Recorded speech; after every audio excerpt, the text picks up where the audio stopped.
আল্লাহ রাসূল সাল্লাল্লাহু আলাইহি সাল্লামের চেহারা নিয়ে ব্যঙ্গচিত্র করে, তখন প্রথম শ্রেণীর ওলামায়ে কেরাম যারা আছে তারা কখনো ঘরে বসে থাকতে পারে না, তারা রাজপথে নেমে যায়।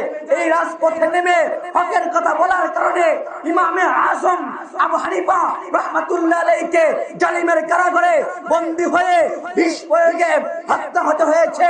হকের কথা বলার কারণে ইমামে মালিক রাহমাতুল্লাহ আলাইহিকে জালিমের কারাগারে বন্দী হয়ে হাত কর্তন করতে হয়েছে।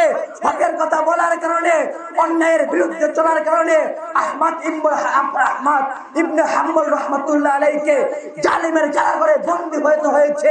প্রতিদিন দাঁতের আঘাতে রক্ত ঝরাতে হয়েছে, তবু আলেম সমাজ চুপসে যান না, ভয় পান না। এই হকের কথা বলার কারণে আল্লামা সুফিয়ান সাউরি রাহমাতুল্লাহ আলাইহিকে নিজের দেশ ত্যাগ করতে হয়েছে। এই হকের কথা বলার কারণে ইমামে বুখারী রাহমাতুল্লাহ আলাইহিকে নিজের দেশ ত্যাগ করতে হয়েছে। এই হকের কথা বলার কারণে আল মুজাহিদ, হকের কথা বলার কারণে শাইখুল হিন্দ আল্লামা মাহমুদুল হাসান দেওবন্দি রাহমাতুল্লাহ আলাইহিকে জালিমের কারাগারে বন্দী হয়ে থাকতে হয়েছে, মাল্টা দ্বীপে বন্দী হয়ে থাকতে হয়েছে।